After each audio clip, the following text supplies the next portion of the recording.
Jays to really make another addition at the deadline. They just got Max Scherzer back. Can they get another pitcher to help out with the pitching staff, which I still think is their biggest issue? They're looking in to be in a good spot right now. And also, Tom, like just the evolution of handicapping, right? Early in the season, I don't want to take this Blue Jays lineup. It's really bad. Now the past couple weeks, every day I'm looking at the Blue Jays going ooh, team total, RBI chances, guys that weren't household names at the beginning of the year. Pro Baseball Today, only on SportsGrid. You got swept by the Marlins. You got some issues here. They're struggling. Arizona having their issues as well here. What I want to see here is Arizona take the lead. All right, and then let's attack the Diamondbacks bullpen. That bullpen is horrific. It's a dumpster fire.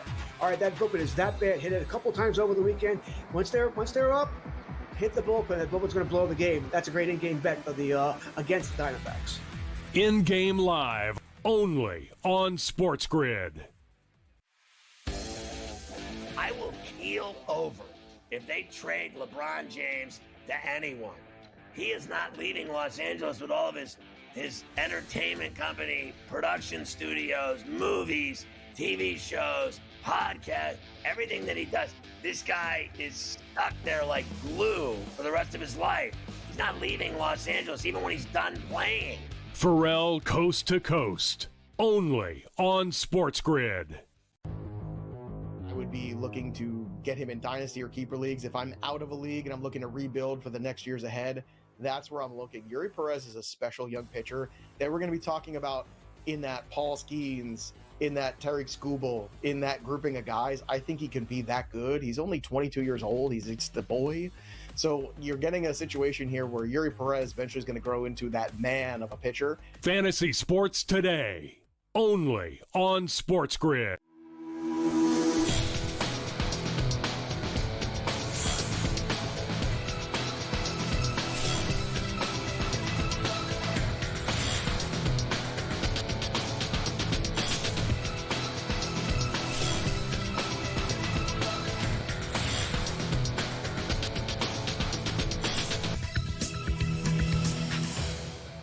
Good morning. Welcome to NewsWire here on SportsGrid. I'm Craig Mish. Great to be back with you here as we have a lot to cover on today's show, including some potential legislation that may overturn a new law that could be headed into the United States in the future surrounding sports wagering. We'll get to that. Also, Gilbert McGregor will join us, courtesy of Sporting News, talking some NBA. Mark Zinno is along for the ride as well, hitting on some Major League Baseball, and we'll get into the latest in the Washington Nationals with Byron Kerr, who's lived in the D.C. area, covered the Nationals for a very long time. So that and a whole lot more here on this edition of the show. Let's start off with the legislation that you may have heard about last week here on the show, with the possibility that if you lose money betting on sports, that 100% of your wagers lost cannot be filed on your tax returns next year. Well, there's a possibility that that could be the case if this comes to pass. Nevada Congressman Dina Titus has introduced some new legislation that's aimed at reversing the recent tax change that limits how much gamblers can deduct in losses. The change, which was signed into law by the President of the United States last week as part of the One Big Beautiful Bill Act, capped gambling losses deductions at just 90% of annual losses, down from 100%, which you used to be able to file. In response, Titus has filed the Fair Bet Act on July 7th, calling it a common sense fix to fully restore the 100% deduction. It's co-sponsored by a couple of legislatures in California. We'll see what ends up happening. But indeed, right now, as it stands, 90% of your losses can be filed against taxes. Next year, if this goes into pass, 100% it would return to. But we'll see what happens in legislation. You know how these things work over the next 6 months. Okay, now let's get to the National Basketball Association contract extension for one of the great young players in the NBA. Paolo Banchero has signed a 5-year maximum rookie contract extension. Could reach approximately $287 million. He was great last year for the Magic, leading them along the way. 26 points per game, 7.5 rebounds per game. The Magic are expected to make some big noise this upcoming season in the NBA when it tips off in October. In Major League Baseball last night, the San Francisco Giants scored 2 runs in the 8th inning. Very low-scoring affair. They win the game by a final of 3-1. That headlined some of the baseball action last night. It was pitching and defense that led the way for the Giants. They're trying to stay in this hunt for the National League West, and Bob Melvin afterwards said credit the defense for the win. Yeah, in games like that, you have to play good defense. And, you know, the ball to flow, it just took a left turn. I don't know what happened there. I mean, that was one of the worst hops we've seen so far. Just kind of a tricky, funky hop that that,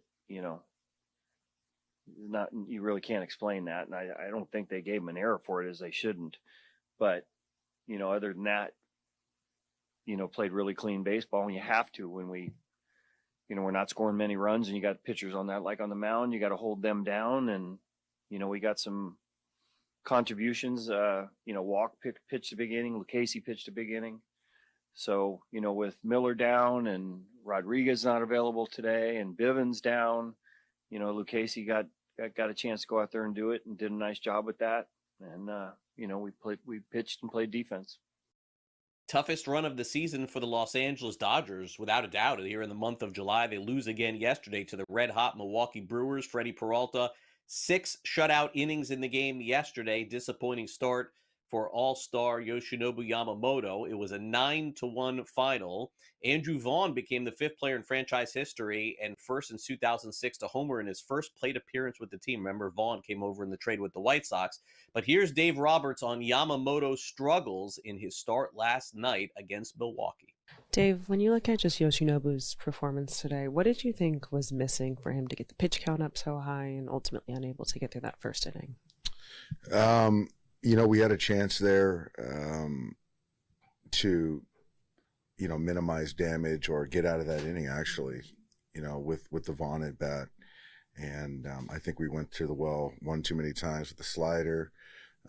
He didn't make a good pitch with the slider, and he hit a homer. And then you're talking about the pitch count gets up, and for me, getting them to 40 pitches in one inning, getting 2 outs, that was plenty. And so kind of trying to look at the short term, where it was certainly a tax on the bullpen, will potentially impact the next couple of days. But I think then I also have to think about, Yoshi's health and kind of then the longer term. And that's just too much stress for me and, unfortunate. Also out west, the Arizona Diamondbacks take care of business against the San Diego Padres last night. Former Padre Josh Naylor homered as Arizona wins the game by a final of 6-3.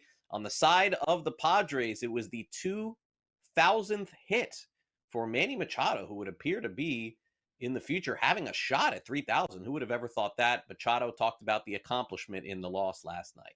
Congratulations. Obviously, you'd prefer to have it in a win, but how special a moment was it to reach this milestone? Yeah, definitely.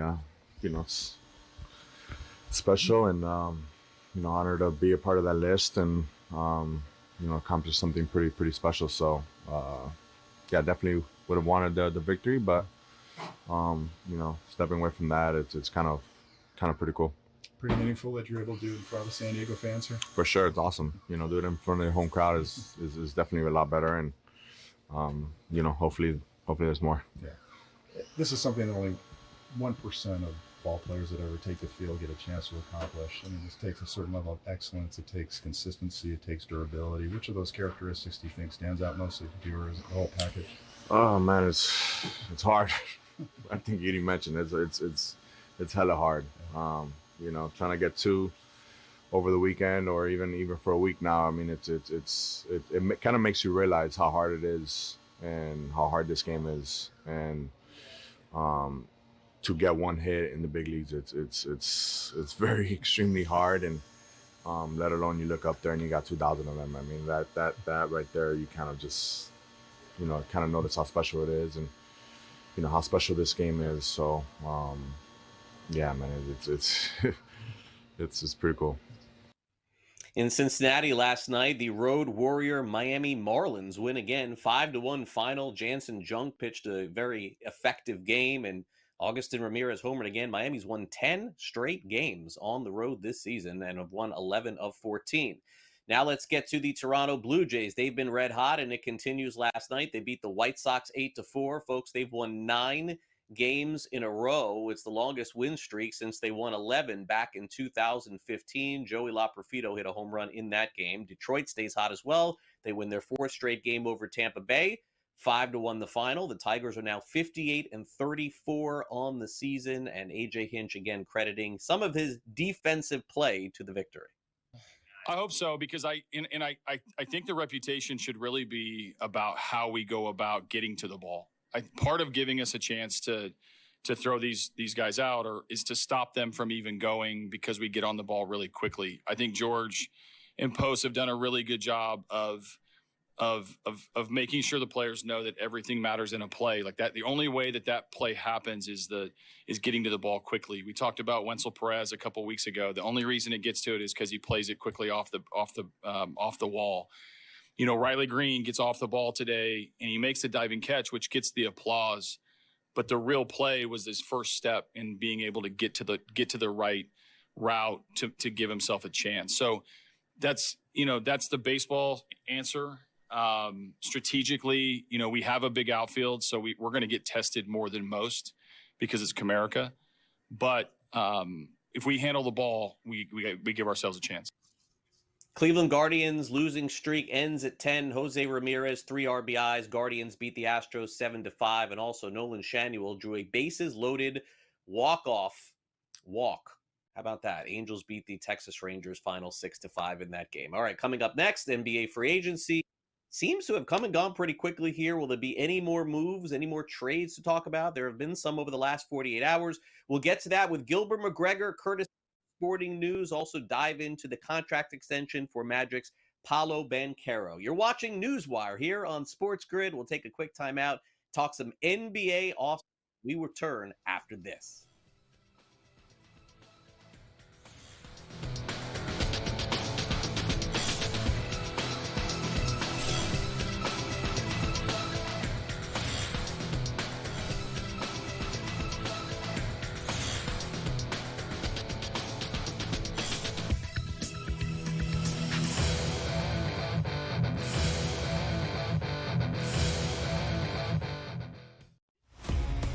Blue Jays to really make another addition at the deadline. They just got Max Scherzer back. Can they get another pitcher to help out with the pitching staff, which I still think is their biggest issue?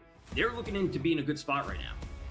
And also, Tom, like just the evolution of handicapping, right? Early in the season, I don't want to take this Blue Jays lineup. Like, it's really bad. Now, the past couple weeks, every day I'm looking at the Blue Jays going ooh, team total, RBI chances, guys that were in household names at the beginning of the year. Pro Baseball Today, only on SportsGrid.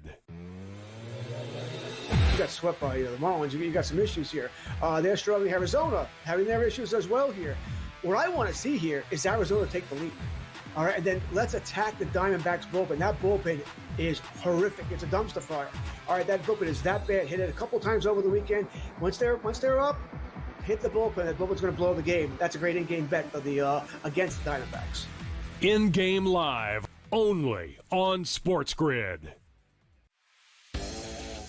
I will keel over if they trade LeBron James to anyone.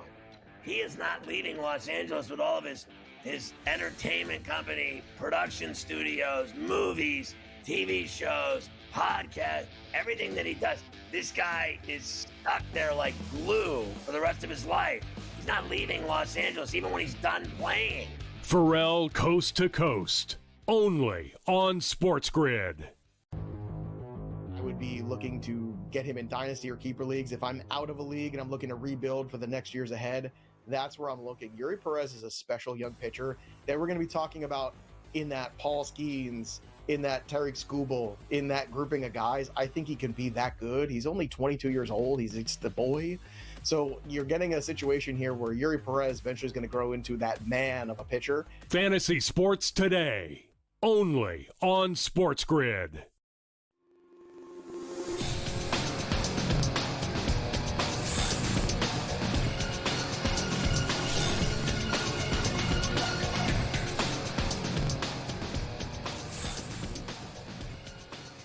Welcome back to NewsWire here on SportsGrid. Gilbert McGregor is with us as the NBA's offseason continues to roll on. We'll get to the big trade with the Miami Heat coming up here in just a minute. But first, let's get to our top news of the day. And Gilbert, shouldn't be a big surprise.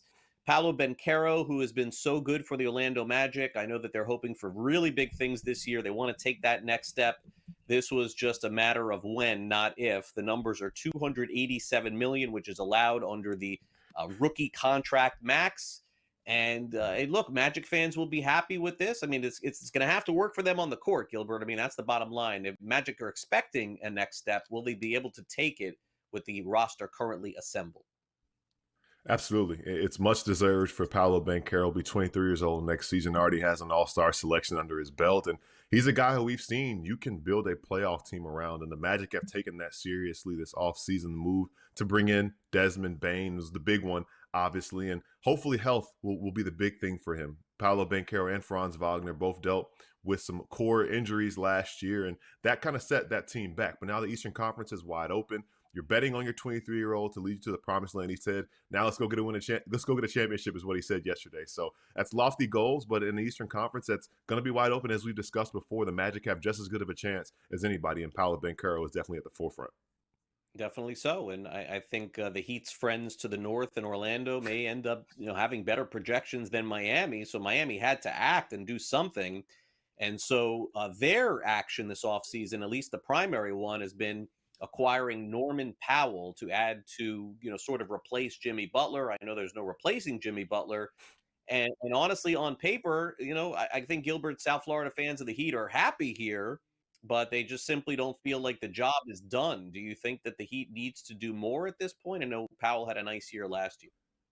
More will need to be done, but it's a huge step in the right direction. All respect due to Kyle Anderson and Kevin Love, but they didn't really contribute that much to the team last year. So the Heat didn't really part ways with much in the way of what they needed this season. And they bring in Norman Powell, a guy who many thought should have been an all-star last season, averaged a shade under 22 points per game. Now, he is entering a contract year. He is 32 years old. But that being said, if he and Tyler Hero can kind of find that balance and that chemistry in the backcourt, you're off to a good start. Obviously, the Heat like what they saw with that front court with Bam Adebayo and Khalil Ware. Andrew Wiggins is still there for now, and he could command some value on the market as well. And you have Davion Mitchell back in the fold to kind of add that defensive punch that you need on the perimeter as well. So steps in the right direction. Kasparas Yakutionis is showing some flashes in Summer League early on. He's a guy who's going to be able to come on a little bit. And can you get Jaime Jaquez Jr. to play back as he did during that rookie season level that he showed 2 years ago? So a lot of pieces. Now it's on to Eric Spoelstra to put together, but as we know from what he's shown us in the past, he's capable of doing that, and it's always going to be a free agent destination. Yeah, always for the Miami Heat. And meanwhile, as I discussed, I mean, it's sort of incredible when you think about going into an NBA season where you see the Magic and the Hawks among the favorites to win the conference, Gilbert. That is rare. Usually they're the favorites to be the play-in, right? But the Knicks are the favorite followed by Cleveland, Orlando, Atlanta, and Philly. Where's Boston, Gilbert? Am I missing something here? Boston's taking a gap year, at least it would appear so. Obviously the Jason Tatum injury and the Tyrese Halliburton injury as well. These Achilles injuries have really set back two teams who probably would have been the favorites in the Eastern Conference. They'll get back to it in 2026, but for now, you mentioned the Hawks. I really love what they've done this offseason, bringing in Kristaps Porzingis, the draft pick they had with Asa Newell, the deals that they've made, the way that they are building around Trae Young, signing Nickeil Alexander-Walker. If I read correctly, I think Trae Young is the only player on that roster under 6'4". So if you're going to build around a guy like that, a smaller point guard, put size around him, put defenders around him. They have last year's #1 pick. They have Dyson Daniels, who had a breakout season last year. So there are a lot of things to be excited about if you are a Hawks fan. And maybe we'll see their biggest run since 2021 when they made to the Eastern Conference Finals. So I think they're a sleeper team. Now we've seen that I think their odds jump from 25-1 to 9-1. Basically based on those moves that they've made. So it's exciting to see if the Hawks can actually make good on this. But like with any team, health will be key. Crazy. No Boston, no Indiana. Okay, if that's the way it's going to go this year, I guess we'll see. All right, so the Nuggets, certainly were not happy with the way that their season ended, and even going into the playoffs, they ended up firing their head coach and Mike Malone. A little bit of a roster shakeup, Gilbert, by trading Michael Porter Jr. to get Cam Johnson. They also signed Bruce Brown, and they signed Tim Hardaway Jr. And look, the key is, of course, keeping the Joker healthy. We know that. I mean, everything sort of revolves around that at this point. But do you think Denver tinkering with the coaching and tinkering with the players is enough to get them back where they want to be? Yeah, I mean, this is a team who they took the champs to 7 games. They had a good chance to beat the Thunder in the playoffs, so they played them as well as anybody else did, save for the Pacers, I guess, in the NBA Finals. And this is a team who, the Nuggets, last season were 28th in three-pointers. And they bring in Cam Johnson, a guy known for his three-point shooting. They bring in Tim Hardaway Jr., also known for his three-point shooting. And bringing Bruce Brown back, he was a key member of that championship team in 2023. He and Kentavious Caldwell-Pope. And if you can get at least one of those guys back, maybe you can restore a little bit of that magic. Obviously, the big one right now is what's going to happen with Jonas Valanciunas. Is he going to go back to Europe and play in Greece, or is he going to come to Denver, which the Nuggets expect him to do? And having him as your backup center, again, all respect due to DeAndre Jordan, but it is 2025.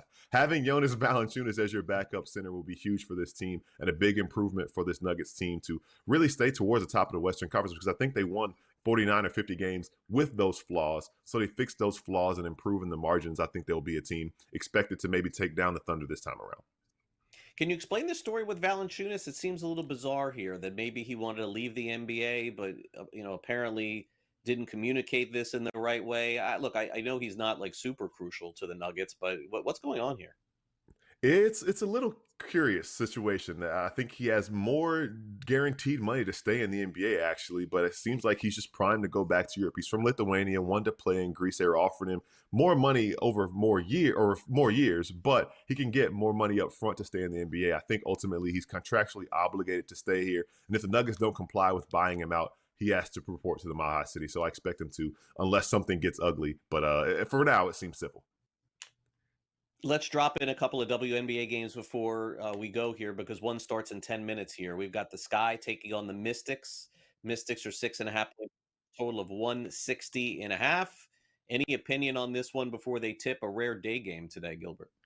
I say take Angel Reese player props. She's from Baltimore. It's not quite Baltimore, but that's as close as she'll get to her hometown. So I expect her to have a big game near her hometown and family and friends. All right, Gilbert, thanks again for coming on the show. Have a great rest of your week. Appreciate it. Appreciate you having me. New era for the Washington Nationals. First pick in the draft on Sunday, yet they fired their GM and manager. Byron Kerr weighs in on that next. Don't go away.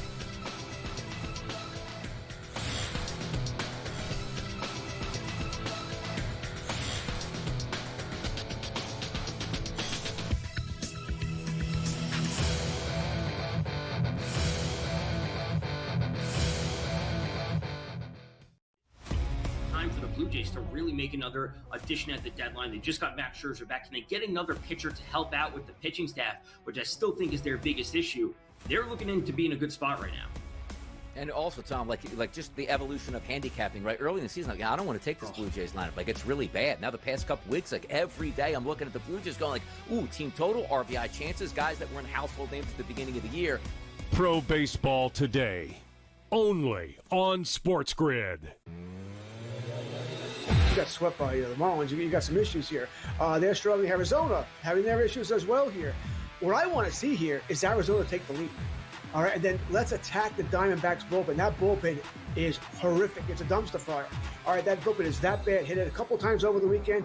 Once they're up, hit the bullpen. That bullpen's going to blow the game. That's a great in-game bet for the against the Diamondbacks. In-game live, only on SportsGrid. I will keel over if they trade LeBron James to anyone. He is not leaving Los Angeles with all of his entertainment company, production studios, movies, TV shows, podcasts, everything that he does. This guy is stuck there like glue for the rest of his life. He's not leaving Los Angeles even when he's done playing. Pharrell Coast to Coast, only on SportsGrid. I would be looking to get him in dynasty or keeper leagues. If I'm out of a league and I'm looking to rebuild for the next years ahead, that's where I'm looking. Yuri Perez is a special young pitcher that we're going to be talking about in that Paul Skeens, in that Tariq Skubal, in that grouping of guys. I think he can be that good. He's only 22 years old. He's the boy. So you're getting a situation here where Yuri Perez eventually is going to grow into that man of a pitcher. Fantasy Sports Today, only on SportsGrid.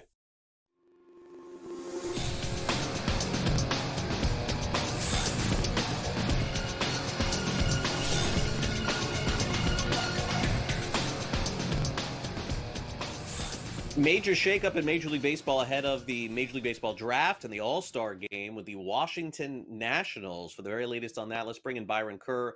He's doing work for MLB.com, covering the league. Of course, worked and covered the Nationals for many, many years, including when they won the World Series. So certainly he can weigh in on what went wrong. Byron, great to have you back here on NewsWire, and it's great to catch up with you again. Thanks for coming on. Absolutely, Craig. Great to see you too. Excited to be here. Yeah. So what did you think when you heard the news over the weekend? It was, some odd timing here on a Sunday. They named the All-Stars, and then all of a sudden owner of the Nationals decides to make a change. Mike Rizzo, who is a longtime general manager there, orchestrated a World Series championship. Dave Martinez, who was the skipper when they won the World Series and seemingly the steward of the future, all of a sudden both looking for jobs. Did it catch you by surprise? I mean, not really. I mean, the timing is off because of it's in July, right? Less than a week from the MLB draft where the Nationals are picking 1-1. But this has been a long time coming, Craig. This team has been a mess since 2019. They weren't able to enjoy the parade after 2019. COVID hit and everything kind of went downhill. Steven Strasburg and Patrick Corbin didn't live up to what those big contracts were expected to have on the field. That's the way Mike Rizzo likes to build his teams, was with the pitching, and that's how he had the core, and everything kind of fell apart as they went along, having to trade the likes of Juan Soto, having to trade the likes of Trey Turner, and a lot of these of Anthony Rendon left. A lot of these players moved on that were on that championship team, and things have not been the same, as you well know.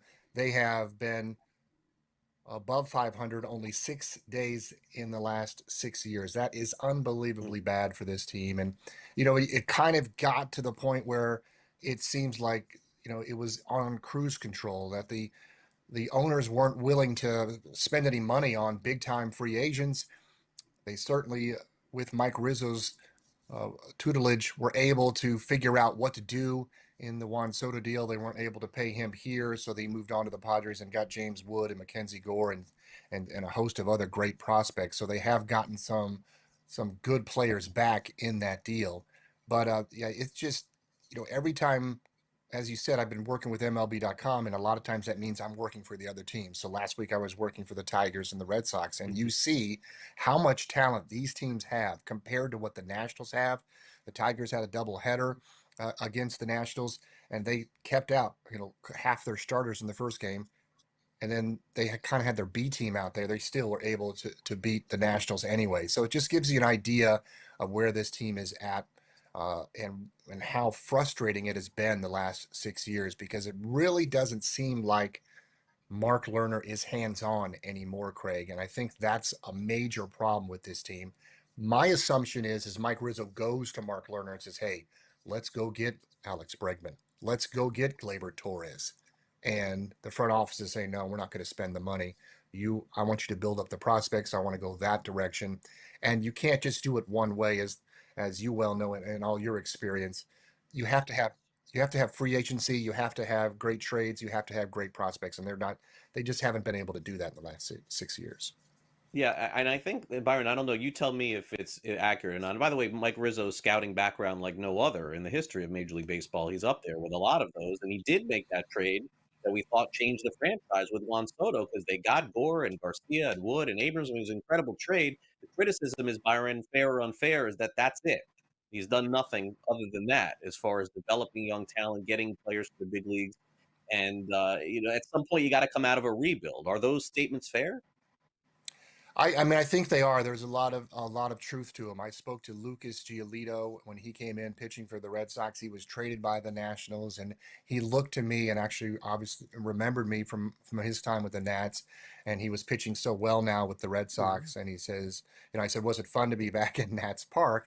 And he said, absolutely, from a sentimental standpoint, from a nostalgic standpoint, it was great. But, I'm a different pitcher now, right?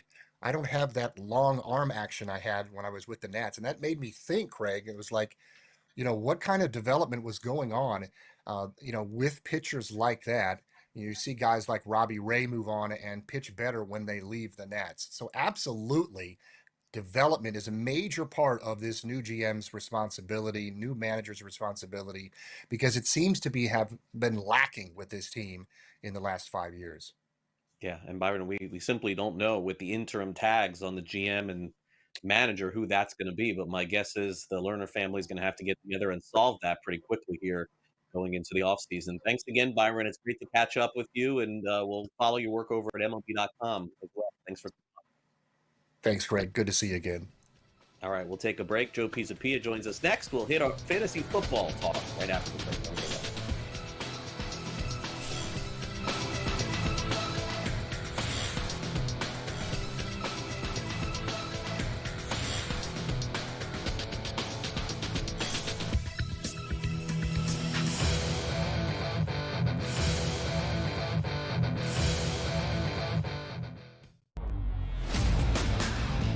I say, you crank that Soldier Boy, right? You Darvish back on the mound. Haven't seen this guy in a minute right now. Yeah, man, crank it, man. Get it going up. Get the high. Yeah, let's go. Crank that Soldier Boy up here.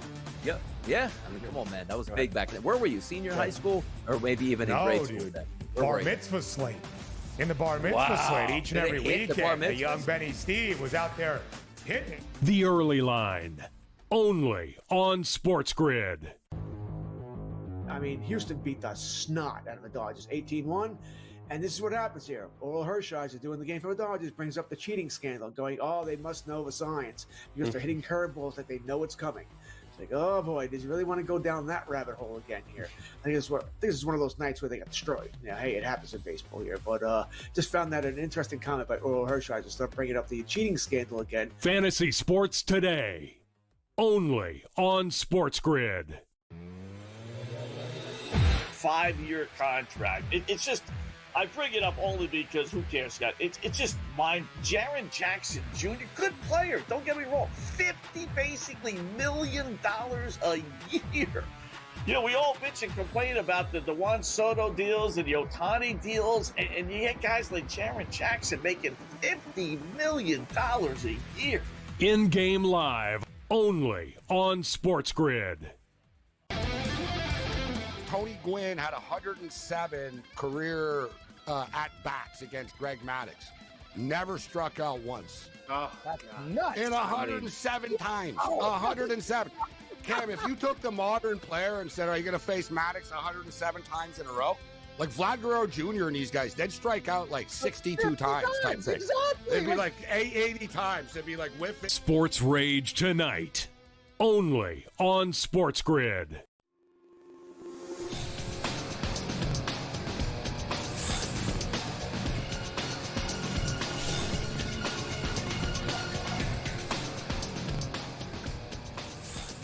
Fantasy football season, betting season. They're all right around the corner. So we thought we would take our first look into the upcoming fantasy football season and drafts and some young players as well. Let's bring in Joe Pisapia, of course, of SportsGrid, Fantasy Pros. And don't forget, always going to be a bestseller right now. If you do not order the Fantasy Black Book, it's available right now on Amazon as well. Joe, I didn't even look before the show. And I'm going to guess that it's like number 1 or number 2, like right now, like without me even looking or guessing. Every year it is. In fantasy sports, today we're number 2, but after this spot here on your very popular program, I expect to be number 1. That's why I'm here, just to promote the book and to spend some quality time with you. You know I love to hang out with you every time. Well, I appreciate it. Joe and I texting because I had my rookie draft this past week and, going through some names here. One of the names I ended up getting, so if it goes well, I'll give Joe the credit, and if not, I'll crush him here on the show. That's Caleb Johnson from the Pittsburgh Steelers. The season kicks off early September. Here are some of the younger names that are supposedly going to make the impact that you could be looking for. Travion Henderson is in New England. Very little competition there. Teteroa McMillan in Carolina was fantastic in college. There's Johnson. Jaden Higgins, you'll have to tell me more about him on Houston. And the Chargers dive back into the wide receiver class. I guess they were not really thrilled with Quentin Johnson over the last couple of years. I'm surprised he didn't end up being that good, by the way. He was a great player in college. Trey Harris is the name there. So here are some names. Let's dive in. Yeah, it's funny you mentioned Quentin Johnson, too. I was also slightly surprised. I know some scouts were fading him a little bit, but when you look back at that TCU offense that year, that they made that run, it really was special. And you would thought Quentin Johnson would find a way, at least in a couple of years, to be productive. But it hasn't happened. So, unfortunately, the Chargers are turning the page, and a lot of teams are turning the page, including the New England Patriots. I think at the running back position, when new regimes come in, I think you should always pay attention to the drafts that they make and the picks that they end up going with. And Travion Henderson, I think, gives the Patriots, for the first time in a very long time, an actual playmaking weapon. If you look around the NFL in the last couple of years, the New England Patriots have not had that. Not at all.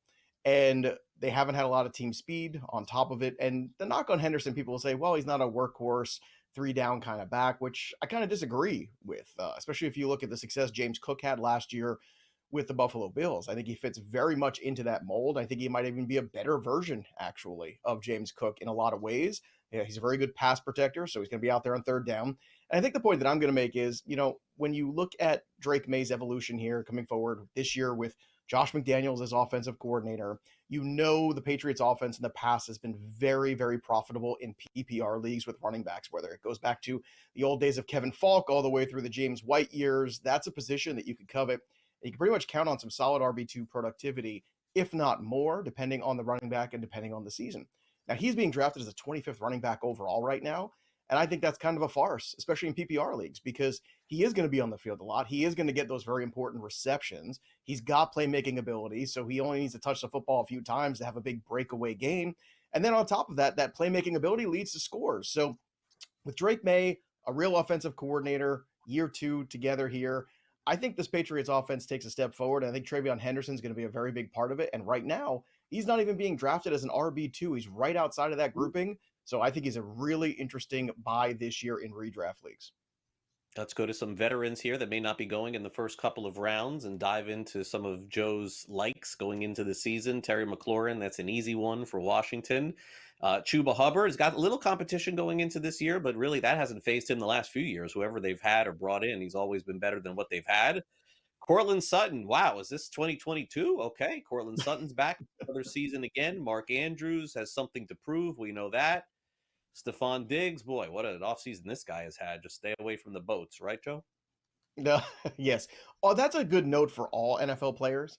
It just seems like boats and NFL players, whether you're a Viking or the Giants, like just stay away from the boats, boys. It's just not or if you do have the votes and all the boats there, you put the phones away. Put the phones away in the boats. It's a bad combination of things.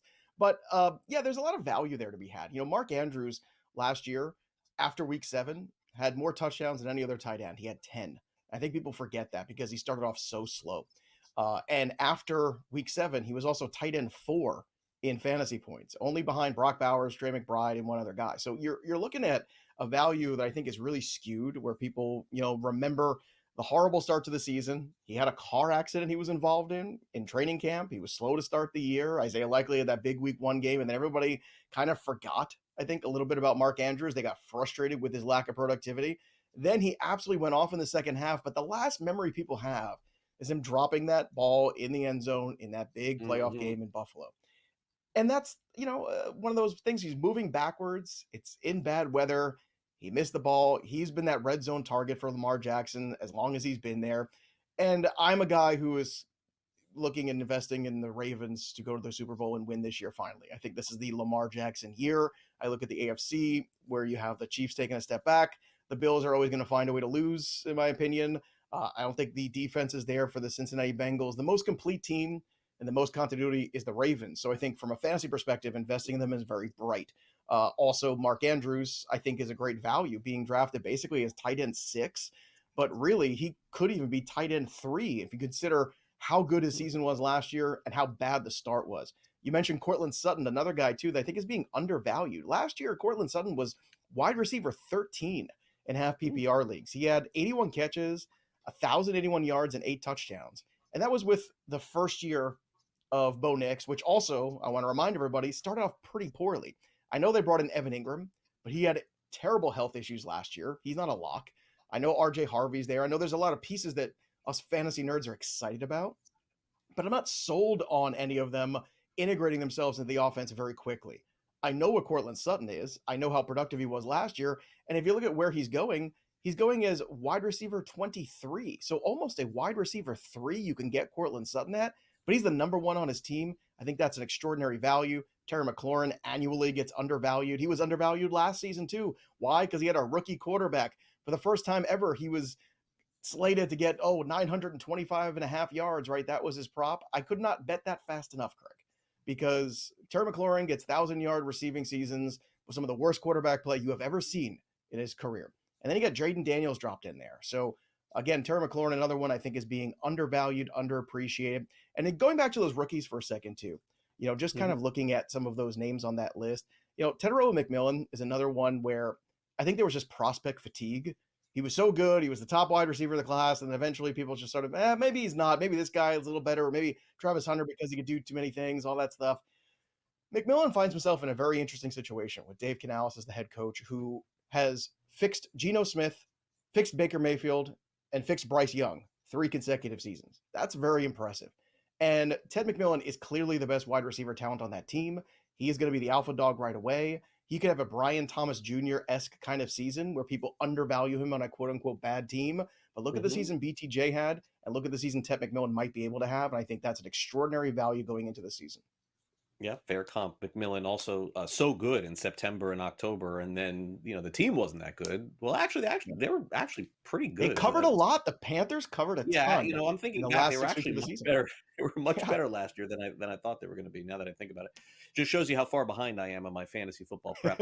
Okay, so let's cap it off with another potential quarterback sleeper. We've got Justin Fields. Certainly made his name a little bit last year in Pittsburgh, but that wasn't really good enough for that organization. So now he heads to the Jets. What do you expect? Look, for the 6 weeks he played, Justin Fields was QB6 in fantasy. Okay, QB6 in fantasy. He has the upside to be not only a top 10, but even a top 5 guy if he's just left alone and allowed to play. He's in a great situation, supported by a quality run game. He's got a really good head coach here. He's reunited with his favorite weapon from Ohio State, Garrett Wilson. And yeah, I do think that kind of stuff matters. Plus, he's got something to prove, which I think is very important also. I think it might not always look pretty, but we're talking about fantasy points. The rushing equity he brings, the touchdown upside he brings is just far too much to not pay attention to. And he's not even being drafted as QB1, which is insane to me. He is a huge value in Superflex and QB1 leagues. How much football are you covering on Sunday morning on the show? Just curious.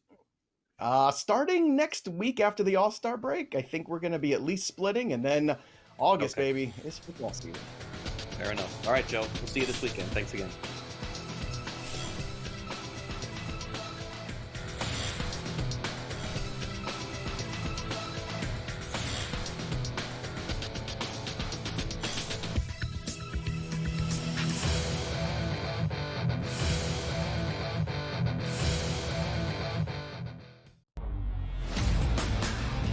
I say you crank that Soldier Boy, right? You Darvish back on the mound. Haven't seen this guy in a minute right now. Yeah, man, crank it, man. Get it going up. Get the high. Yeah, let's go. Crank that Soldier Boy up here. Yeah. I mean, come on, man. That was big back then. Where were you? Senior high school? Or maybe even in grade school then? Bar mitzvah slate. In the bar mitzvah slate each and every weekend. The young Benny Steve was out there hitting it. The Early Line, only on SportsGrid. I mean, Houston beat the snot out of the Dodgers, 18-1. And this is what happens here. Oral Hershiser doing the game for the Dodgers brings up the cheating scandal, going, they must know the science because they're hitting curveballs like they know it's coming. It's like, oh boy, did you really want to go down that rabbit hole again here? I think this is one of those nights where they got destroyed. Yeah, hey, it happens in baseball here. But just found that an interesting comment by Oral Hershiser. Start bringing up the cheating scandal again. Fantasy Sports Today, only on SportsGrid. 5-year contract. It's just, I bring it up only because who cares, Scott? It's just mine. Jaren Jackson Jr., good player. Don't get me wrong. $50 million a year. We all bitch and complain about the Juan Soto deals and the Ohtani deals, and you get guys like Jaren Jackson making $50 million a year. In-game live, only on SportsGrid. Tony Gwynn had 107 career at-bats against Greg Maddux. Never struck out once. Oh, that's nuts. In 107 times. 107. Cam, if you took the modern player and said, are you going to face Maddux 107 times in a row? Like Vlad Guerrero Jr. and these guys, they'd strike out like 62 times type thing. Exactly. They'd be like 80 times. They'd be like whiffing. Sports Rage tonight, only on SportsGrid.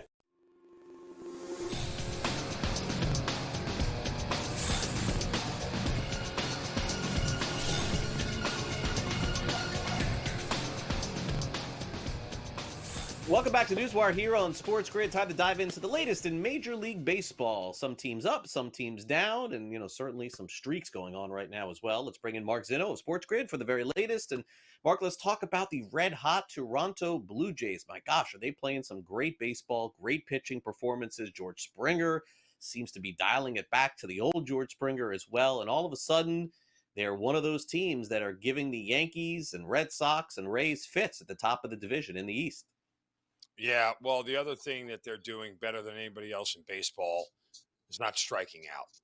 9 consecutive games, their opposing starting pitcher has gone under their K-prop if you're into that sort of thing, but they have the lowest strikeout rate in baseball. And here's a funny thing about the game of baseball, Craig. You know, like if you actually put the bat on the ball, stuff will happen in your favor. That's just the reality of it. That's why strikeouts and guys who strike out a lot analytically are so bad for certain players and certain teams. So they are fundamentally sound. They're getting good starting pitching, adequate starting pitching. I wouldn't call it great to any extent, but they have a really good bullpen. And, you know, as you said, they're getting the hits right now. So this shouldn't surprise anybody. The Yankees are taking a step back. Clearly, they've shown their deficiencies, and the Rays continue to be fighting this whole thing. So it looks like it's going to be a 3-team race the rest of the way.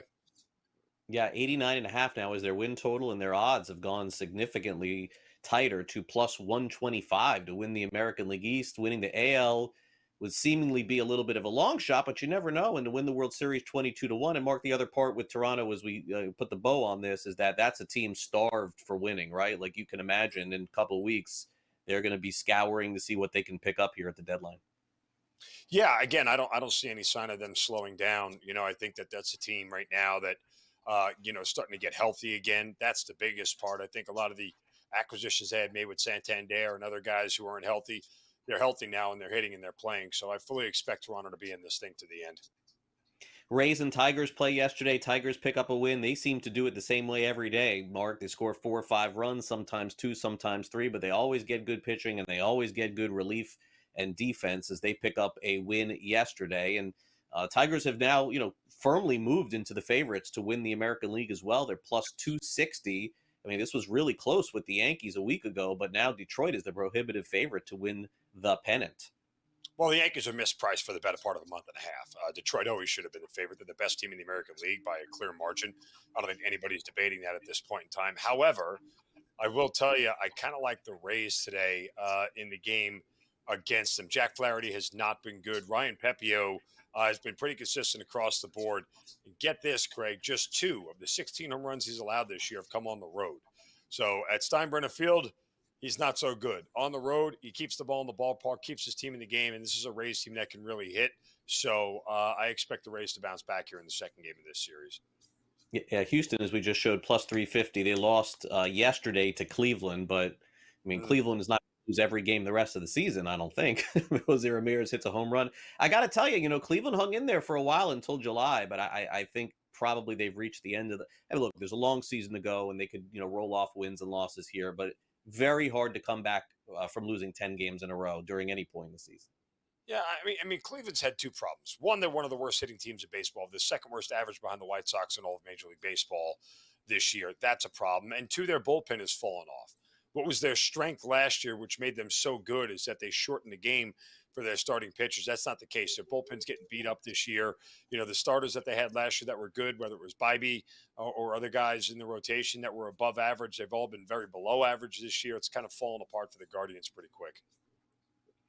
Now, the other team that's red hot in the National League, and it's been that way in the month of July, even at the end of June, has been the Milwaukee Brewers. I saw them play here this weekend, looking really good, playing a lot of fundamentally sound baseball, winning 2 out of 3 from Miami. They didn't have any issues last night beating the Dodgers.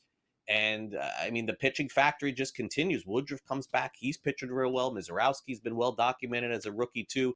Mark, I feel like every year the Brewers lose pitching and they just find someone else to come up and they're effective. Yeah, and they get Jacob Mizorowski on the mound tonight, who's been fantastic. Who outdued Paul Skeens. You know, this young right-hander is electric at this point in time. The problem for Mizorowski today is that he's at home where the Brewers don't hit and they don't score. They have some of the most dynamic home road splits in all of Major League Baseball, where they're one of the highest scoring teams on the road, one of the lowest scoring teams at home. And typically you'd think it would be the other way around, but that's not the case for Milwaukee. So they'll face Clayton Kershaw tonight, but you're getting a very favorable price in the Dodgers at around minus 120, minus 125 on the money line. Almost kind of juicy enough for me to take the Brewers here as a short dog. All right, Phillies, Giants yesterday. Giants pick up a much-needed win. They do have 50 wins on the season, and I think the bar got raised so much in the first couple of months of the year that we thought that San Francisco would be hanging in there, but they've now, in terms of odds, Mark, fallen behind the Brewers, who were 21 to win the pennant. At this point, is it safe to say that the Giants are going to have go on some epic run here to stay in this thing? I know that they're just on the verge of this wild card here with the Padres right behind them. Well, the problem for the Giants been over the last month is that they haven't hit the ball. They have the second lowest batting average since June 1st. They don't score a ton of runs, particularly at home, and they don't hit the ball out of the ballpark all that much. And so, I don't know how you kind of snap out of that when it turns around for them.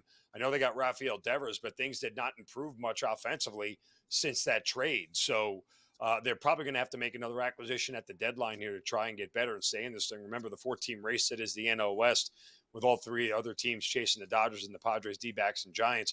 There's going to be a lot of cannibalization there between those other three teams. Winning those other NL West games is going to be super important to all of them.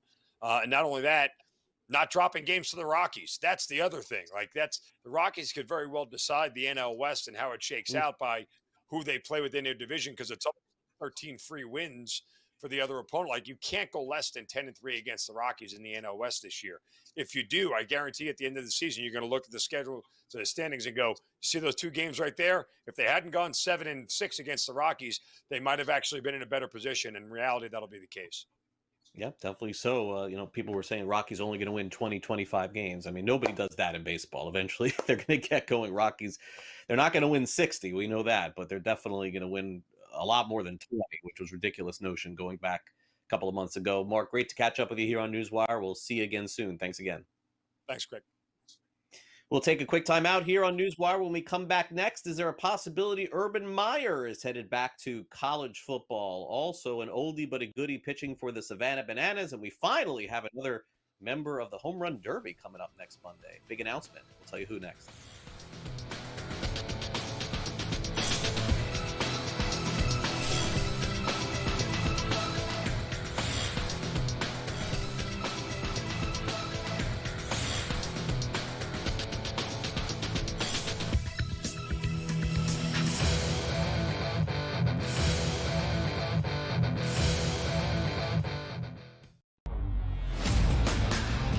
I said, you crank that Soldier Boy, right? You Darvish back on the mound. Haven't seen this guy in a minute right now. Yeah, man, crank it, man. Get it going up. Get the high.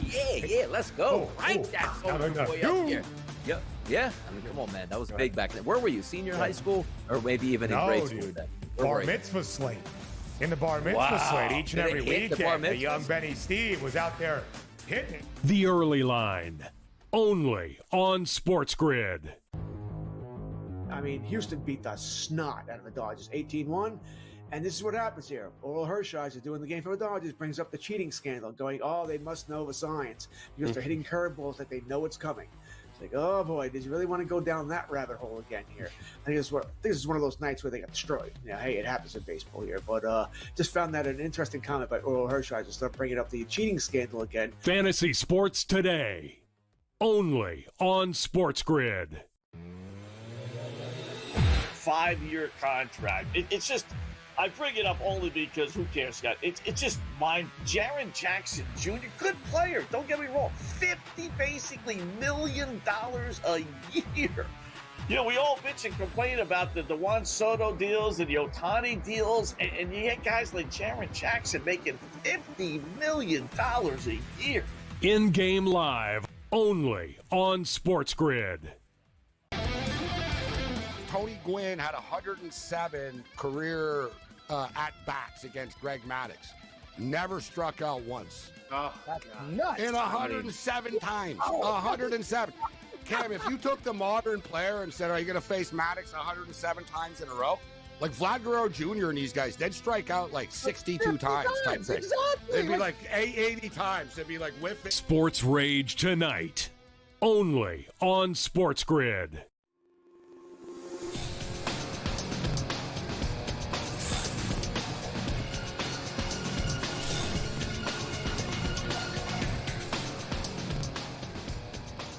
Welcome back to NewsWire here on SportsGrid. 71 years old seems to be up there for pitching in any kind of baseball game, softball, exhibition baseball, but that was accomplished yesterday. Also, we have our new member of the Home Run Derby contest, which is coming up next week. And yeah, guess who's back in the news again? Former NFL coach, former college football coach, who says he's not coming back anytime soon. More on that and a whole lot more. It's time now for some last licks.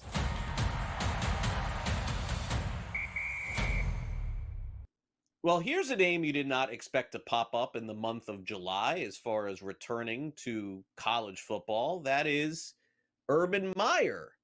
Is that Urban Meyer, by the way, right there? It doesn't look like Urban Meyer. Urban Meyer, who that is him. It doesn't look like him. Urban Meyer of Florida Gators and Ohio State football fame and of Jacksonville Jaguars infamy, fair, says that he was approached, didn't say who, by a college football program about coming in and being a pseudo general manager. And Meyer was apparently in this podcast asked about doing it and was told that he would have to speak to the agents of the kids because, again, college football NIL money is out there, 16, 17, 17, 18-year-old kids, and said that he would rather step on a rusty nail than do that job. So, look, different time when Urban Meyer recruited players like Tim Tebow and a lot of the Gators and Justin Fields, I believe, at Ohio State, too. There was no money around there. Didn't have to compete with people to bring in kids to play college football. Urban Meyer's very happy doing broadcasting. Got a lot of money from the Jaguars to not coach. I mean, look, could he come back to the game eventually as a coach? I think it's possible. But, yeah, I think Urban Meyer's days are done coaching in the NFL. That is for sure. All right, so yesterday or the day before, I don't know, it was a couple days ago, Savannah Bananas ended up playing. And the reason why this is a story at the end is because of that guy. Now, for those of you who are unfamiliar, this is kind of before my time a little bit too. Bill Spaceman Lee, very popular pitcher for the Red Sox in the 70s, ended up pitching for the Savannah Bananas yesterday. And Bill Lee is 70 years old. And he's been known for pitching in a lot of these celebrity games and softball games, etc. But this is kind of getting up there for him to be participating. And he did very well, by the way, actually recorded some outs. 70 years old pitching in any kind of exhibition. That's really impressive. Jackie Bradley Jr. also played for the Bananas. The game was at Fenway Park, and it was a lot of fun. I mean, look, the Bananas are selling out everywhere, but to see Bill Spaceman Lee pitching in is kind of crazy. If you want to go back and check out his career, he's like a pretty good pitcher, I would say, in the 70s. I don't think he went into the 80s, if I'm not mistaken.